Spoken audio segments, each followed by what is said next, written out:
Welcome to VYAPT Growth Series, Season 3, Episode 29. In our growth series today, we have with us Mr. Naveen Kumar, an IAS officer, Secretary to the Government of Uttar Pradesh.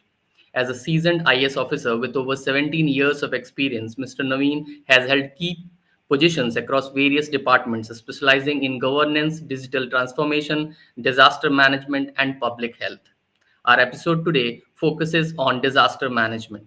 Join me to welcome Mr. Naveen Kumar. Thank you, Namaskar. Mr. Pankaj.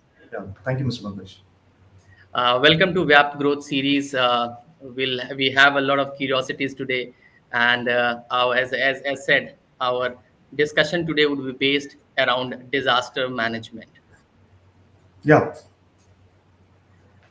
So we'll start with our first curiosity today. And the first curiosity is around how the disaster management preparedness has improved over the past decade, and what are the upcoming priorities or areas of focus for further improvement. I would start this way. In fact, I remember when I was preparing for the civil services way back in 2004, I was there in a movie theater when the tsunami happened in Chennai. So it was Mhm. very, that's the first time you hear this word tsunami, and then your father calls you up and he says, "You see, we are used to tidal wave, right?" So I remember my father called me up and asked, "Are you safe? There is a huge tidal wave because we lived the other side of the city, but the theater Mhm. was closer to the beach." Okay, Mhm. so that, and then I remember going in the evening to see the beach, and the entire beach was cordoned off, and the rest of the story. Hundreds of people died in the coast of Tamil Nadu. From then, I think that's the first time I actually believe that natural disaster of that enormous nature. I think that's something which we are looking at happened, and then I'd seen in the subsequent year, you see that every single hamlet in Tamil Nadu has an tsunami warning system, and then that's what like then I joined services somewhere in 2007. I was posted in my first posting happened in Gorakhpur. In fact, when I joined Gorakhpur, Gorakhpur was underwater. The Rapti river was overflowing, and I was thrown into action directly as an SDM Gorakhpur. And then I subsequently handled two floods in Gorakhpur and one flood in as a district magistrate in Banda. And then, yeah, you keep moving in your job, and then suddenly you come and become a relief commissioner for the state. So you have seen, there's some part of your knowledge and some things you already seen, right? So what makes preparedness? I think I would put it this way: for any disaster management, preparedness is the most important key. That is the most important key from which everything begins.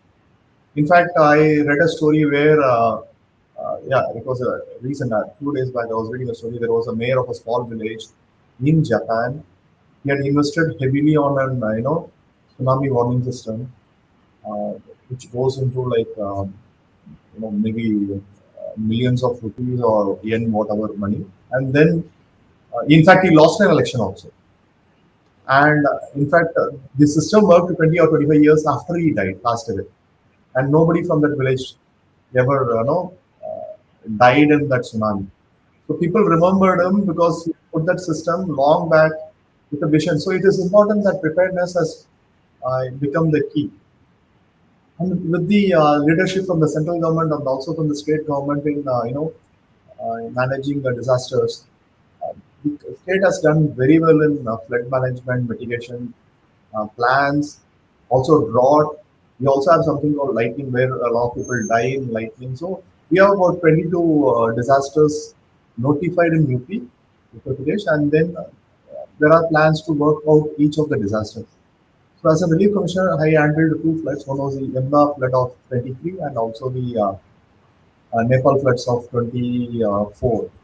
So, and these were very good learnings from which a robust system has been built. And then from time to time we have worked, and you already see that Kumbh Mela is one of those major events where we have heavily invested upon disaster, preparedness and mitigation.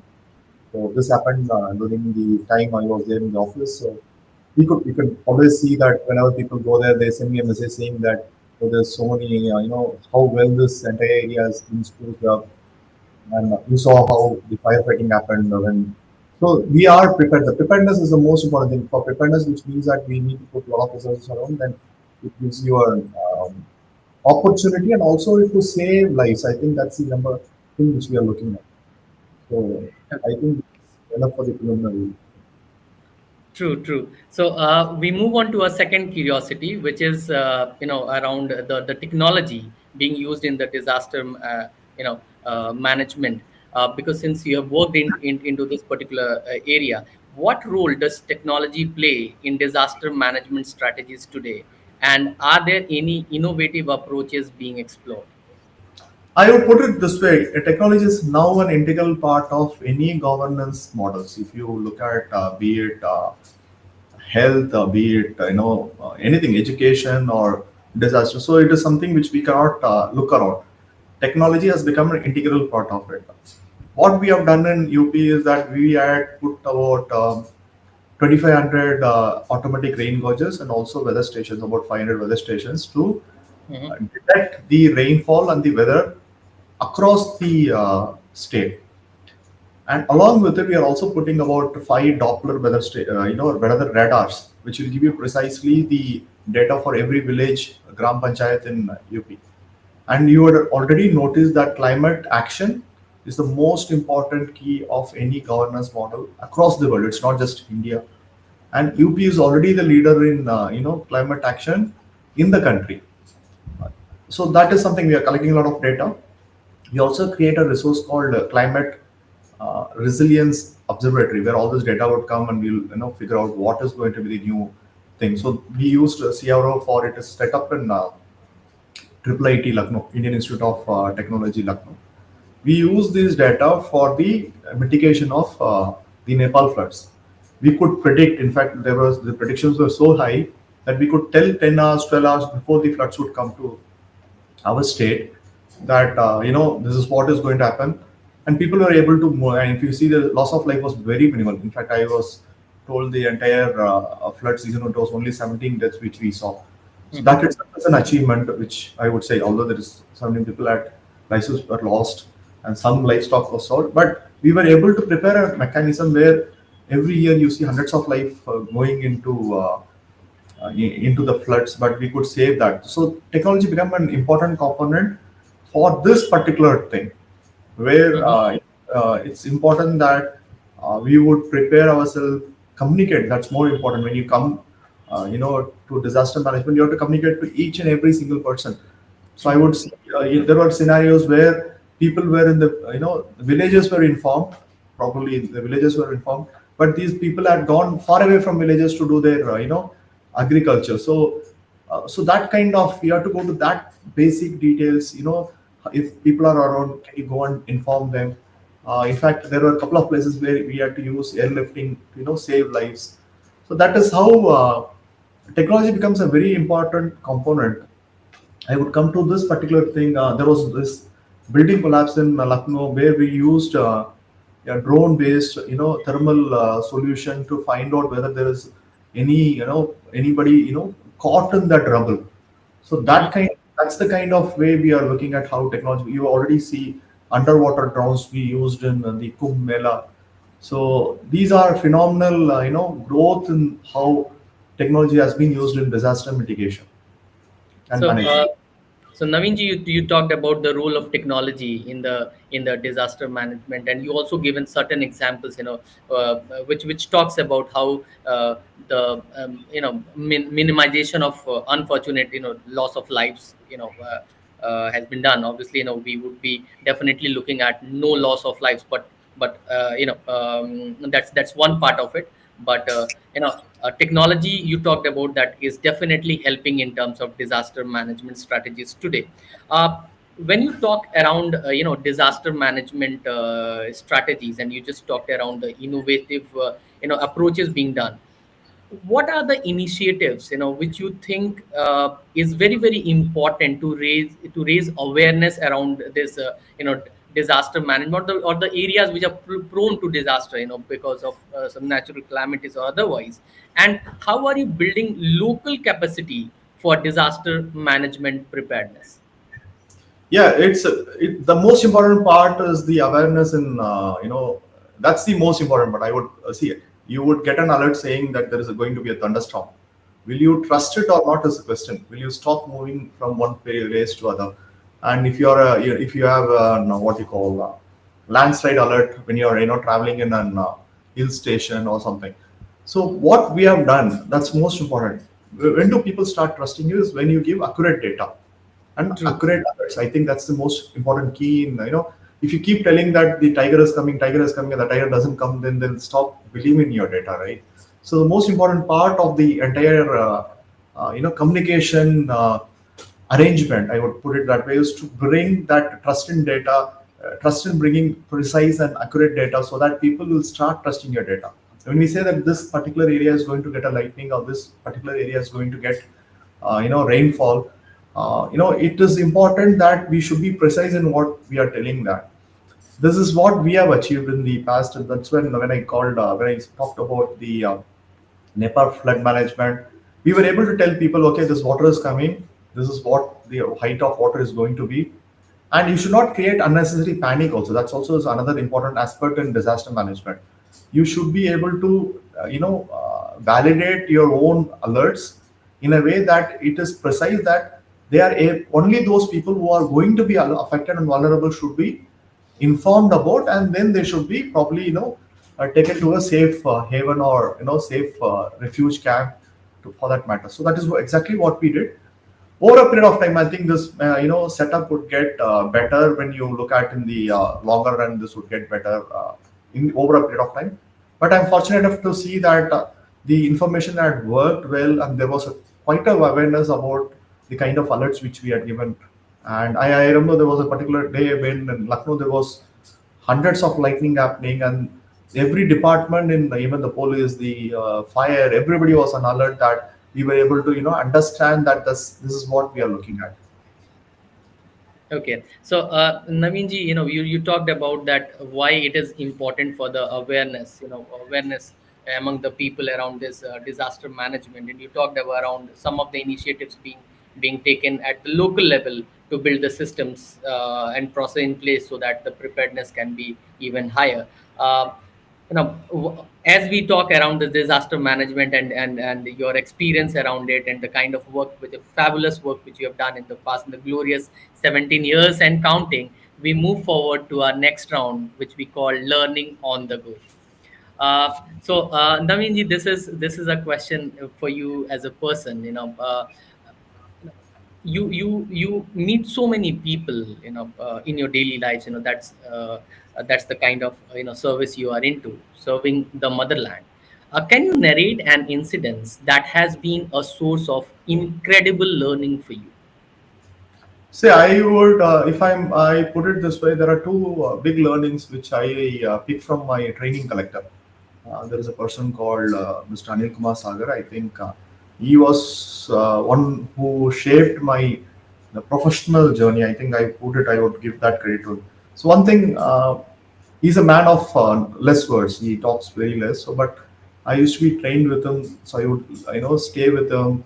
I literally shadow him every the entire day, right? So I remember there were a couple of times he would always say, "No preconceptions," right? So I would always wonder what is this preconceptions, right? So he would say this again and again. I don't remember he not using anything other than this one. So that is one big learning which I put it in my way. So you have other things which you will do it. So there was one more question I asked him when I was a probationer with him. There are 100 officers around you, and how do you know that this is a good officer, this is a bad officer, this is a person who will do things? The answer was very simple. When you are there, you will know it. So for a period of time, I believe that as an Indian administrative officer, he also realized that this is how you learn, and that wisdom was transferred to me, and I picked it. So that is important. So there is this, if you see the fraternity, there is this, the learnings are being passed down from one generation of officers to the other in a good way. And I also see that the younger generation is also proactive in learning with the ways of the demands and the needs of the current resilient environment which we are looking at. So, which means that the service has been very robust in the last 75 years plus, and then again we see a lot of churning and change which is happening around. So the only way we survive to be a good officer is to learn quickly, unlearn quickly also, and also relearn quickly. So I would put it that way. uh, I think that's something which by design I would call it. I always say this: by design the Indian administrative services developed in a way that you put an officer in agriculture, he picks that nitty-gritties of agriculture in a month or two, and then again if you put him himself in disaster management. So the method to learning is the basic firmware, I would put it by the basic firmware which is installed in the officer, so that he can probably learn many things quickly and then keep moving. Okay. Uh, you know, this is one of the things, Naveenji, which actually puts apart great leaders from ordinary people. you know uh, I would ask you one last curiosity. Since you, being an IAS officer, have been in the service for 17 years plus, and there are a lot of budding civil services aspirants across India, trying to get a crack the UPSC exam. One message for them, as a person who has actually cracked it and over the time has 17 years plus experience, actually, being an IS No, it's officer. a beautiful journey. I remember when you are appearing for the civil service, there's one question which is asked you: when you want to become a civil servant. So you tell them that it gives you a wide range of opportunities to work. Actually, let us not, nation is one thing, but it also gives you a wide range of opportunity to work, Mhm. and it keeps you creatively engaged all throughout your career. I don't think many jobs would offer you that kind of you know larger canvas or larger mosaic in which you can transform yourself into something what you want. And you will always find all kinds of officer. In fact, I have a batchmate who's para Olympian. So that's the kind of opportunity you get in being a civil servant. So it's an opportunity for serving the nation. That's the most important thing which you would look at. But also, personal development is also there in this service. You can do a lot of things. If you're a doctor, you can become a good public health professional. If you're a engineer, you can also be a digital transformation agent. If you're a master's in disaster management, you can also come and become an expert. So there's phenomenal, and over the period of year, the specialization within the services have increased, and there's a lot of it's you have to be abreast with what you're learning. So it's a good opportunity, and you should not miss it. Thank you so much, Naveenji, for sharing this message, and thank you for sharing some wonderful insights with us, Naveenji, uh, regarding disaster management. We wish you all the best for your, journey ahead, and some beautiful things which you have been doing in the past, which you'll continue to do in the future as well. And thank you for being a part of the VYAPT Growth Series. Thank you, Pankaj. Thank you for this opportunity. Thank you.